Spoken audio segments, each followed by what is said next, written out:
Well, good morning, folks. This is Shippy the Explorer coming to you from Maryland again, and I want to welcome you to this station and say that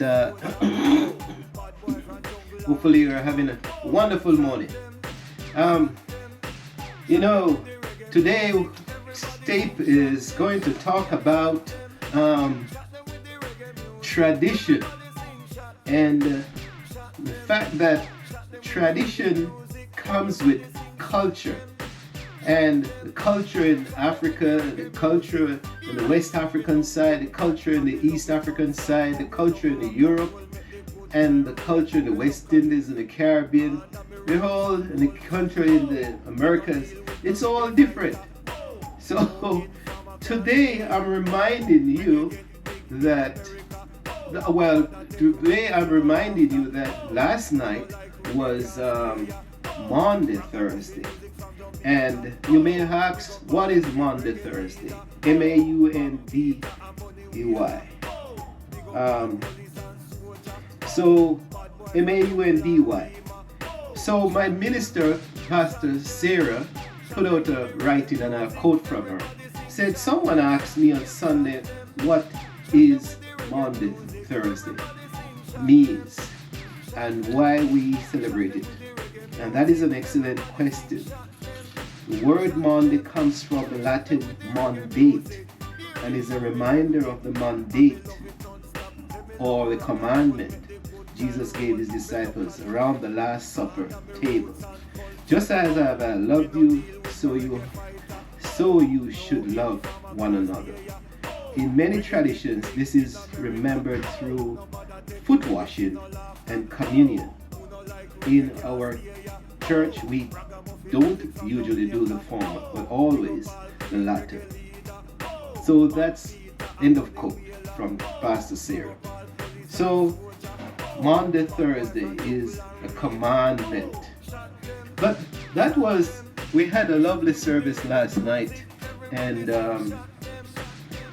that with the end up with communion, and that was really the Last Supper,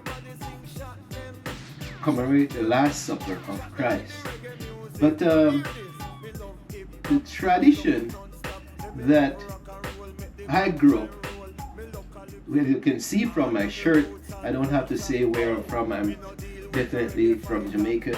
And I'm going to tell you a story today that our tradition, I didn't grow up knowing anything about Maundy Thursday, out of the word Monday. We call it Holy Thursday. And nothing special during that time.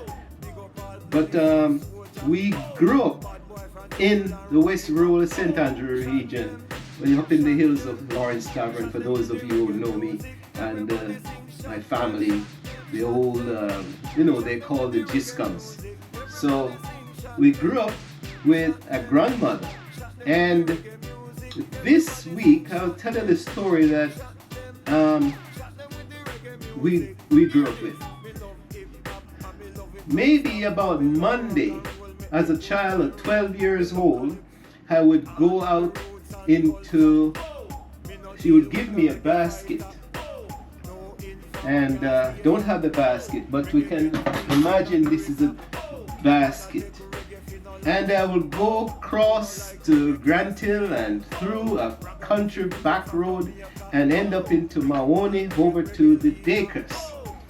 And the Dacres would load me up with a basket as big as this, straw basket, with hot cross buns that they made. And the buns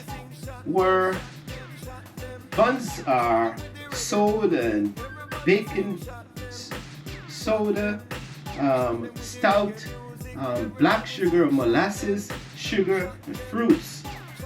And we would get the basket, and this is what will cross I'll just make up my hot cross bun,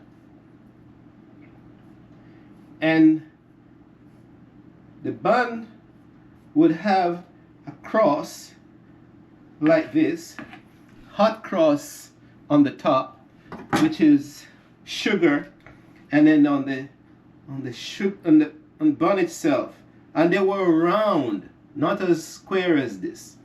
So we'll get the basket full of these buns, somewhat similar like this, maybe about 15.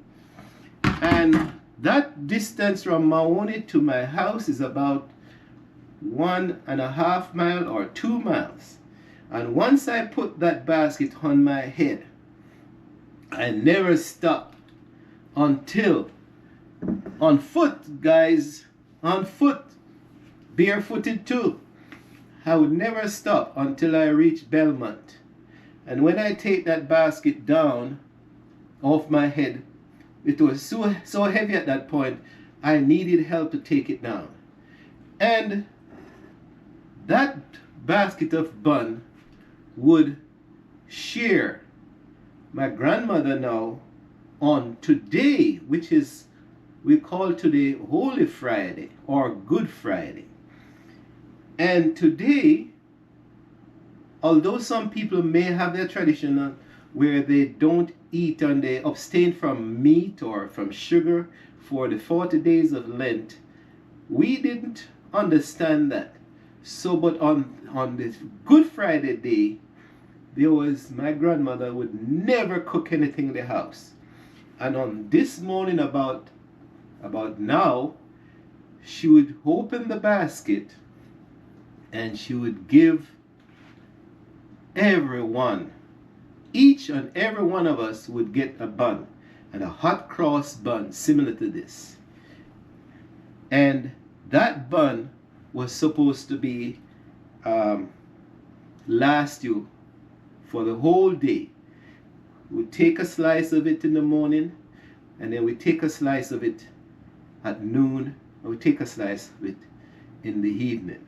But tell you something, that hot cross bun was smelling we smelled so good. The aroma was wonderful in the morning. But by the time you cut it at noon, it was hard and tough and hard to cut. And I know it just symbolizes that the toughness that Christ went through on Holy Friday. But by the time dinner time, you could not cut that bun. It was like rock.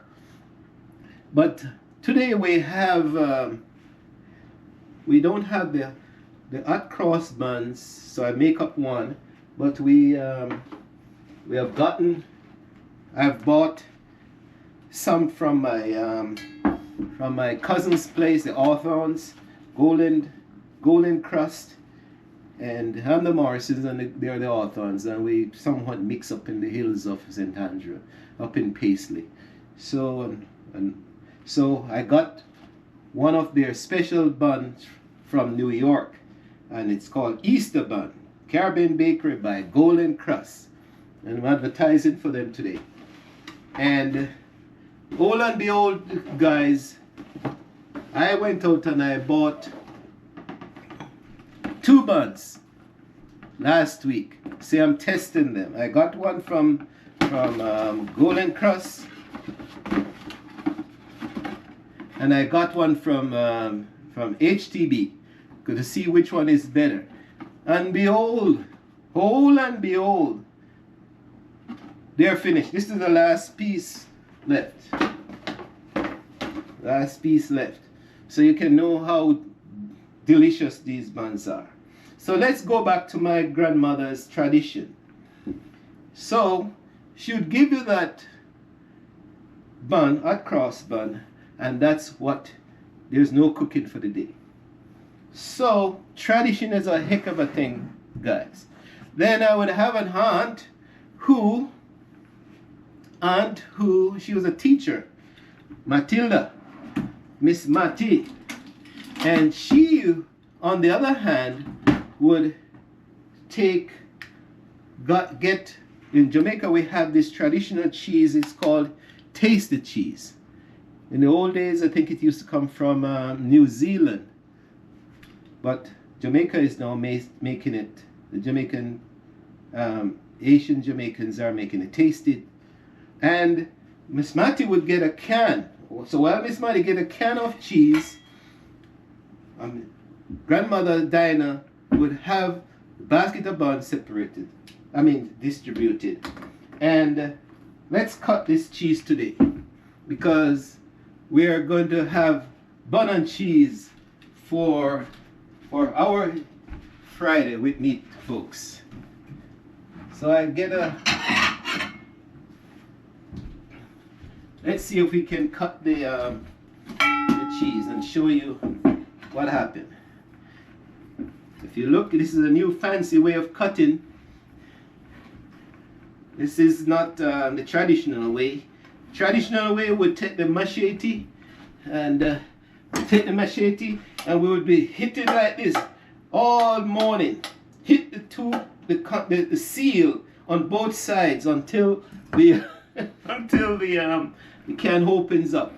But 60 years down the road, that's tell you my age. 60 years down the road, they have made it a little bit easier. So let's see if we can cut this can of cheese.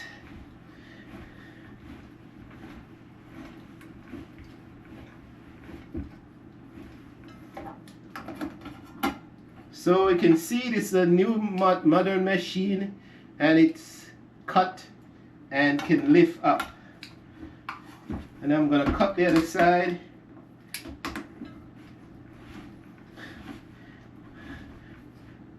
Maybe if you like this machine, I'll try to find one for a couple of friends, if I can find it, because it's different and makes things easier.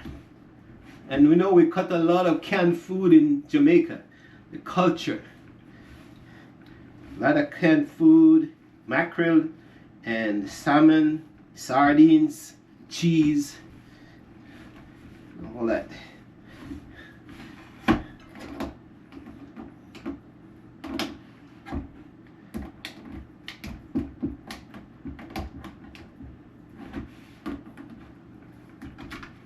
All right, so I lift this up, guys, and lift this off, and it has a layer of paper, protective paper, and it comes out easier like this.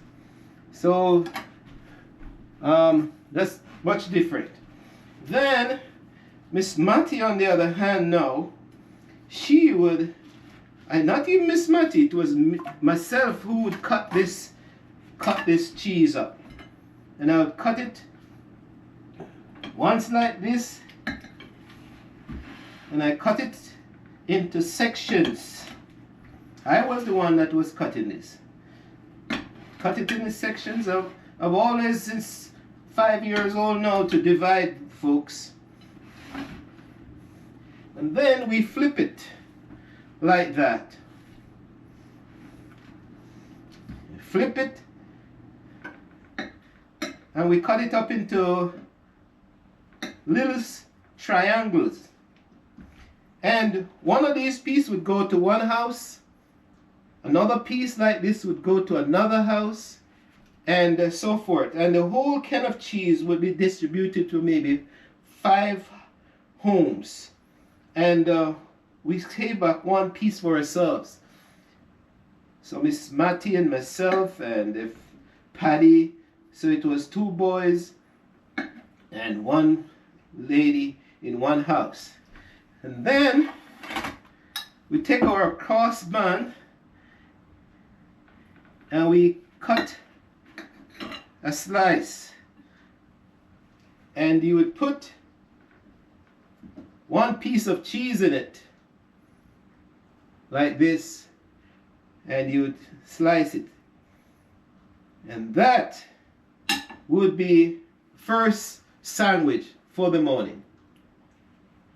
Bun and cheese. Nothing else for the day, folks.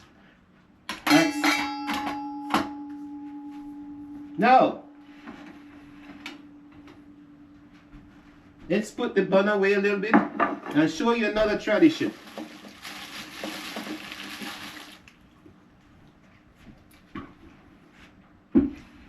So now, in the over my grandmother's place, while Miss Matthew, we have distributed the cheese, each of us who have gotten their cross bun, then this is what Miss Dinah will be doing.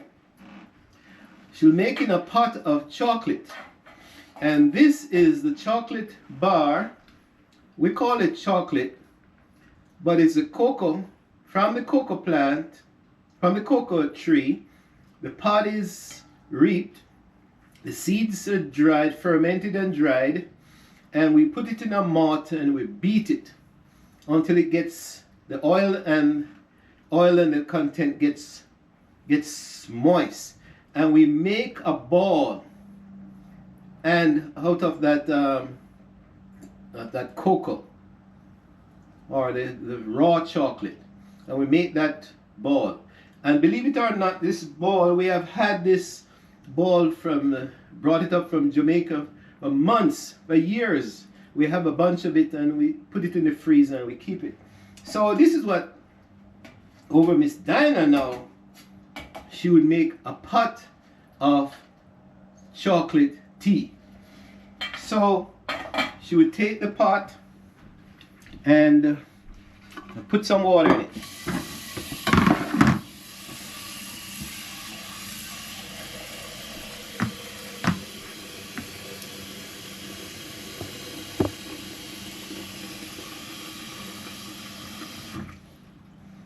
And put it, I think we'll make sure I'm catching all of this. And we put the pot on the stove and we turn it on. And you put a slight touch of salt.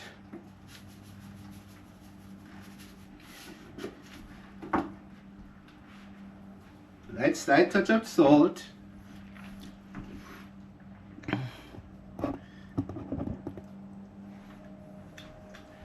And believe it or not, tradition, folks, this is cinnamon leaves. Cinnamon leaves, we put cinnamon leaves in the pot also. And for those who have a little bit more money, a little bit more tradition, we have what they call cinnamon sticks, and these are from the bark of the cinnamon tree, folks. And you know, we come to this country in the in the Americas with some of the traditional things in our suitcase, and bless the immigration officers, they understand it. This is more than 10, 15 years old, folks. And the smell, I smell the cinnamon that comes off of this thing is like a perfume. The aroma is great. So cinnamon stick. So you put a piece of cinnamon stick in the pot, and that's what she'd normally do. And sometimes she would, I think I have my nutmeg over here.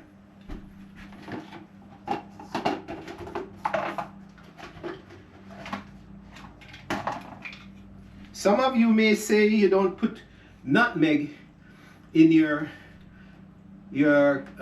chocolate tea. We call it chocolate tea.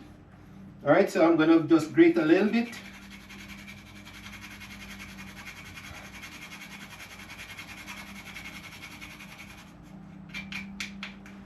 That's it. And I hope I have some.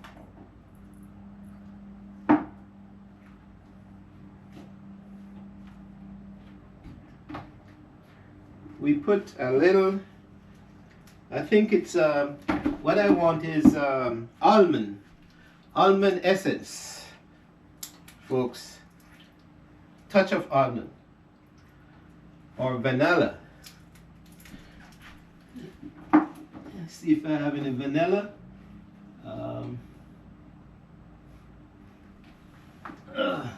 Not seeing any, but here we go.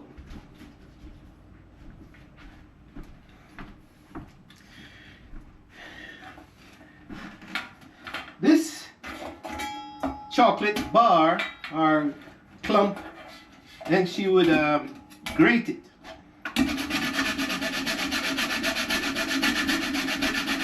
And what is this? Is releasing the making the chocolate that we beat in the mortar and squeeze into a ball. We are reopening the pores, and we are making the pores fine. So by grating it on the smallest grid, you are releasing the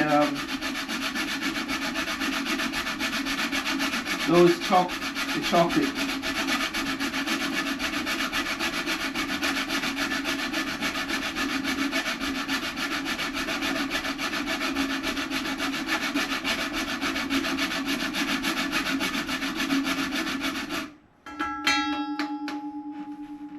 And you see how quick it is, folks? It ends up like this. I show you. It ends up like a powder now. See? Nice fine powder.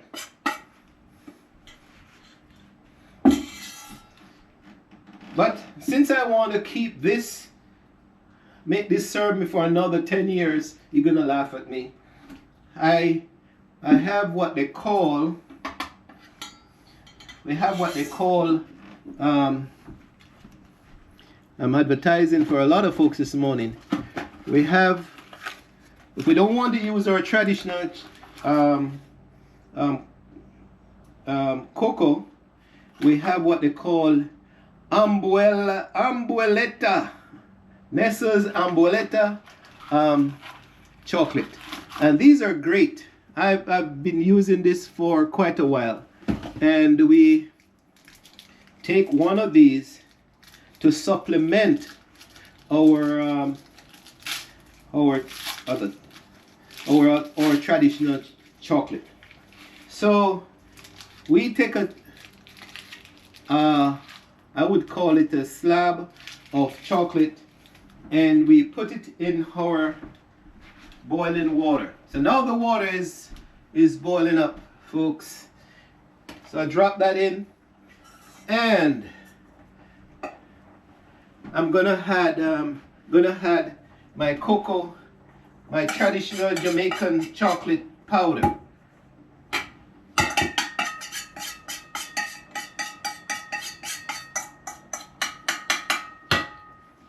And I'm gonna add some more water, because I think that's gonna be a rich batch.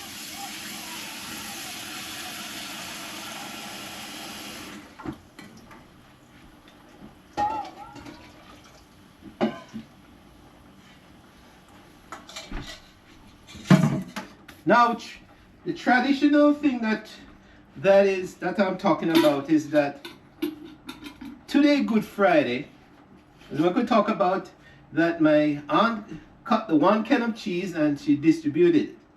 And then my grandmother distributed the basket of hot cross buns. And by the end of the day, they are tough as rock.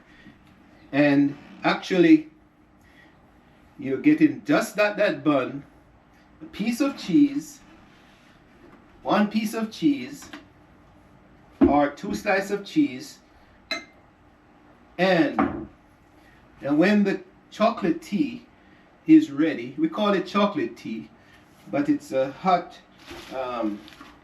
pot of chocolate beverage. And then when you get that tea, then that's all you have for the day. And that's when my grandmother's pot, she would make sure make enough chocolate tea, big pot, so that any time of the day you can go and get maybe a cup. Maybe, and most likely you get a cup in the morning and a cup in the afternoon. But maybe by the evening, the chocolate tea is finished. So you just have to go down into the bushes and drink some coconut. We have used to have a lot of coconuts around the place. So we just climb the coconut tree. You get fresh coconut water. Climb it and pick maybe 2 dozen coconut, and we get the knife and we cut the head and we drink that. Or you drink water. But the traditional thing that I want to talk about is that no food for the day except the bun and the cheese and the chocolate. And that's the tradition that I grew up with in the West Road, St. Andrew.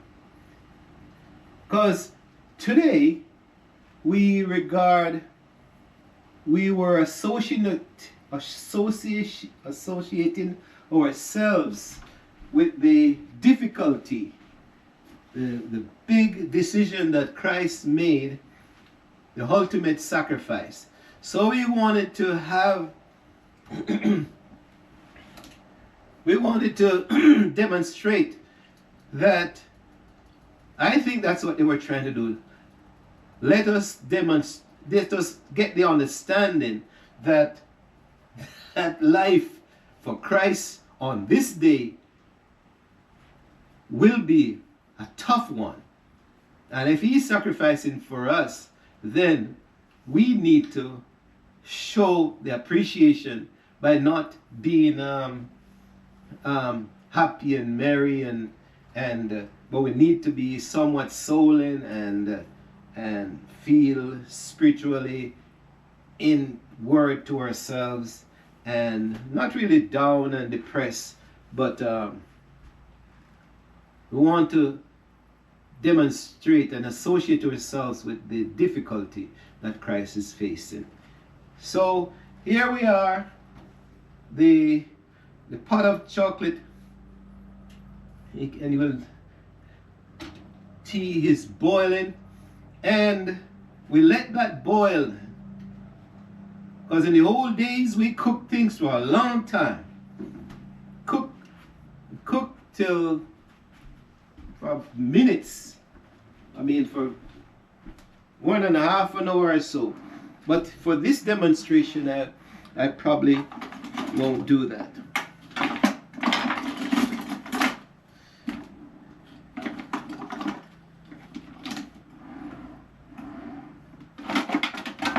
Okay, so I'm looking for, okay.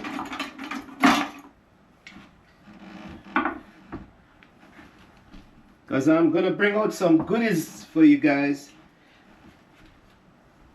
I noticed that in the traditional way, we don't use metal spoons in certain food or beverage that we are preparing.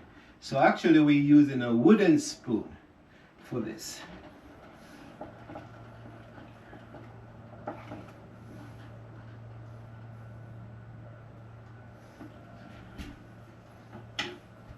So I'm talking about the Jamaican tradition, well, the West rural area of St. Andrew. But hold and behold, I know that a lot of you left Jamaica with other ways of doing things. And you may want to make comment of how you do it. This is Shippy the Explorer talking to you about traditions, the tradition of Holy Friday or Good Friday. And you may have, whether you're from different parts of the diaspora, or you're from different parts of the Caribbean, if it's another way of saying it, or from the Americas, on this Holy Friday, you might be doing something different than what I'm teaching you today. But I want to point out tradition. If you grow up with a strong tradition, it's, I say Dickens, it's a Jamaican word, but it's a difficult thing for you to get rid of it. Because here I am, guys, I'm not that young. Look like I'm 60, but yeah, but I'm pushing over that. Maybe because of chocolate tea and all the good stuff. But here I am, I've left the farm, the plantation area where we grew up with this tradition. And whole and behold, after 50 years, 60 years, tradition has a way of holding on to you. I'm holding on to this tradition where I could never forget the hot cross buns. Can't forget the buns. And can't forget the chocolate tea.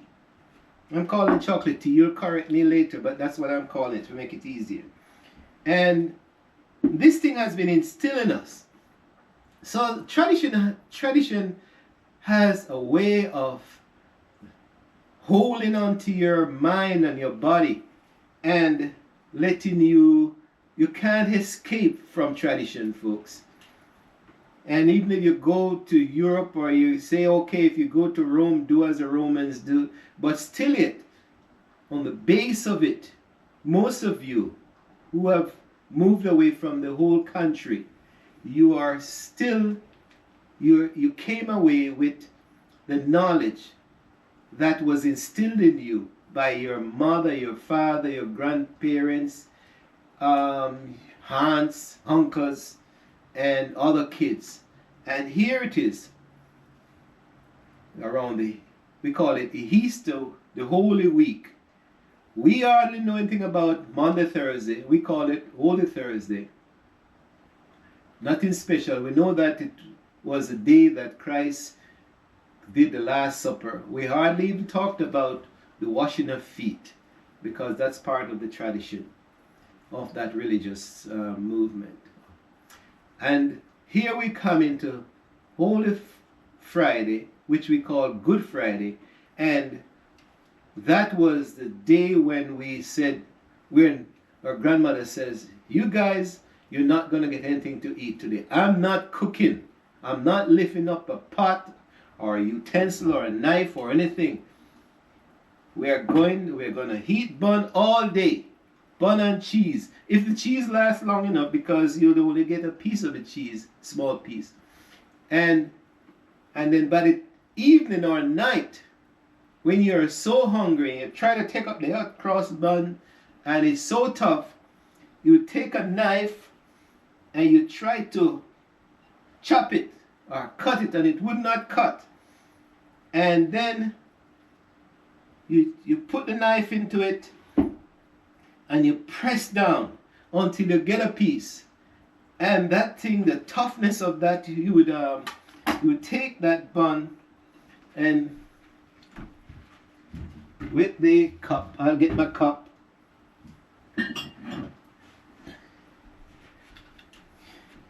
We're gonna pretend like I think the chocolate tea is almost ready.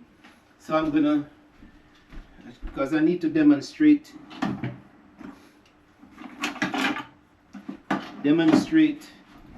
how we have to soak the bun into the tea. All right, so imagine that the chocolate tea has been boiling and boiling and boiling and boiling, and now it's ready. And you get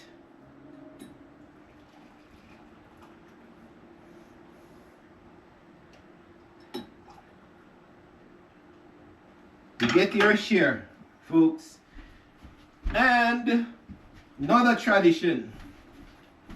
And some of you are gonna laugh at me because it's the ubiquitous condensed milk. So then we get some condensed milk, or the tradition is This is a good one because the tradition is that you get a coconut, hard dry coconut, and you use a grater and you take out the kernel and you grate it, and then you squeeze. There's a white milky liquid in the kernel, and you squeeze it out, and we call it coconut milk. And that's what we used to pour in the chocolate tea. And then if you're rich enough, you get what they call a sweetened condensed milk, and you add to it. And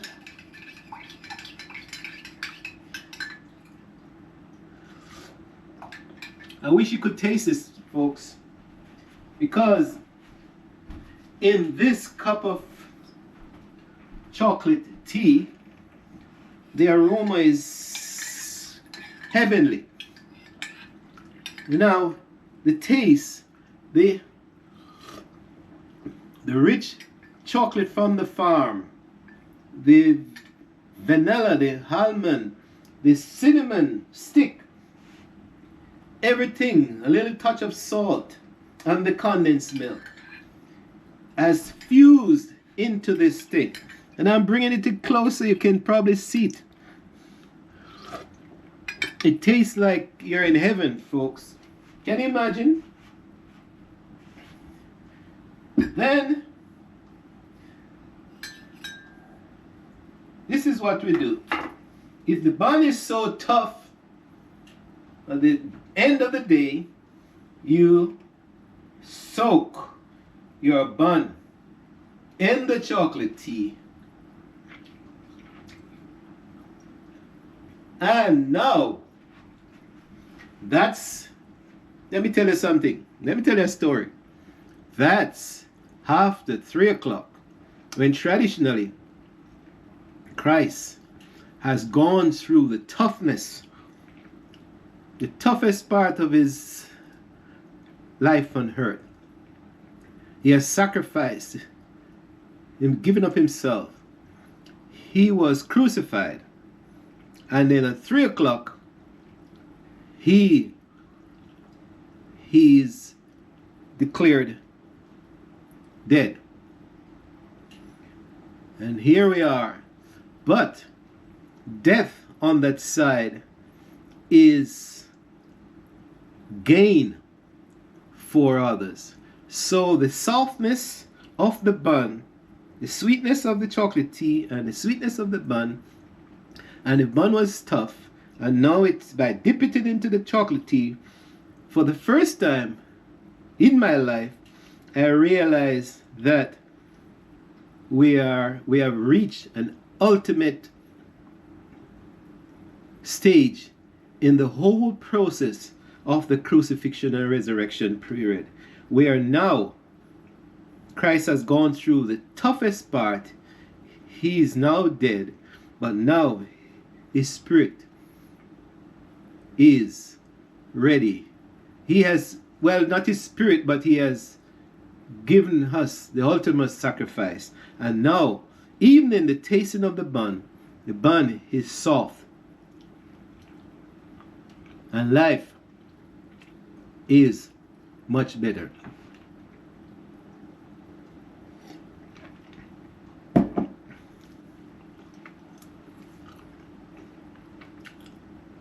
Sacrifice. Tradition. So what did it mean for us as kids? As I said, it seems like I'm just learning, just and associating the softening of the bun at this stage with the ultimate release of Christ's gift to us. Never think about it that way. But by the time in the evening, by the time 6 o'clock in the evening, you're down to maybe the last piece of your bun. And no more chocolate tea. And guess what? You're hungry. You're hungry like a lion.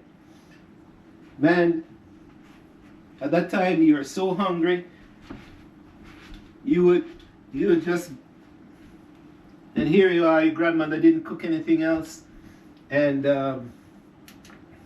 turn that off. So you're hungry, folks. So, but growing up in the country, there's always something to do. If you can run down to the bush again and find a coconut or the banana, ripe banana, or some guavas or some mangoes. This time of the year, you hardly have mangoes in the Caribbean, but you might be able to get a coconut, and if sometimes maybe a pear, and you would heat that, and that would keep you for the rest of the night.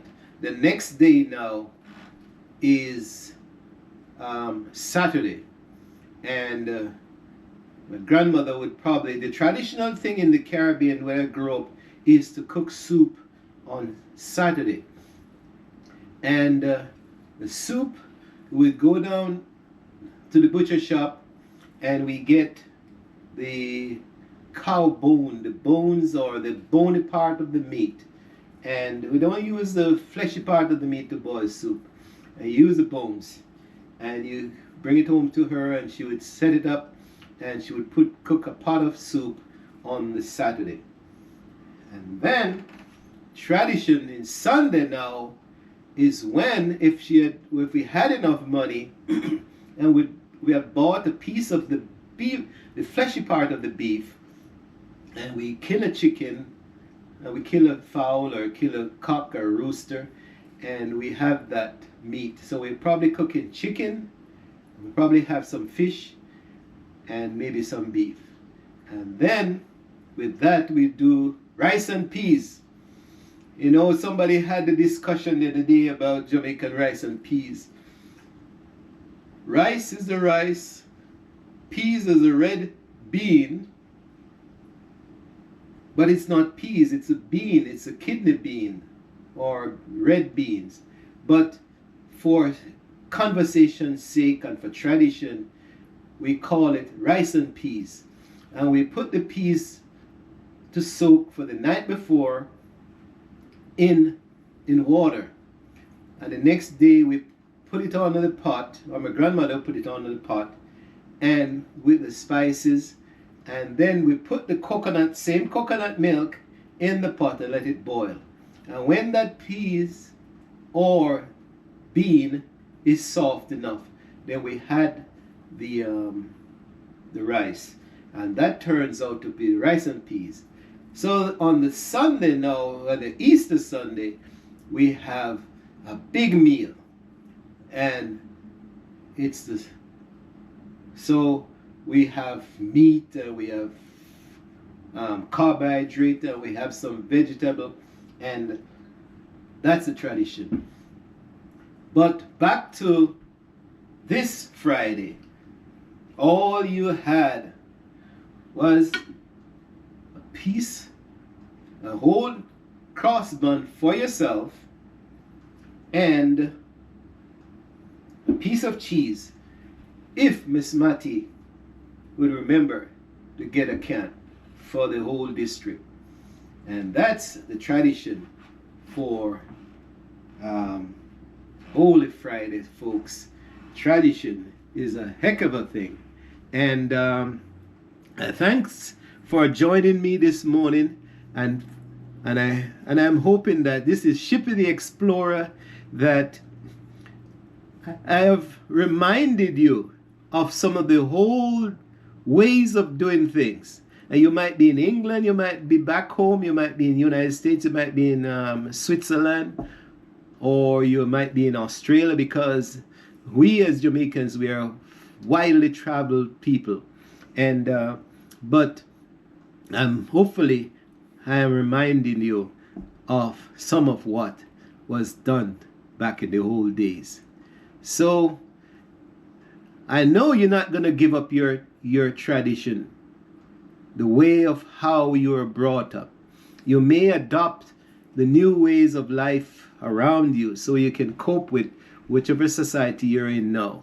But in the back of your mind, in the soul, and if you can't get the ingredients, you're remembering that how you used to get the chocolate and you beat it and you make the balls and you put them out to dry, and then on certain days you regrater it and make the tea. And that chocolate tea was special for funerals, funeral time, hit on the coffee.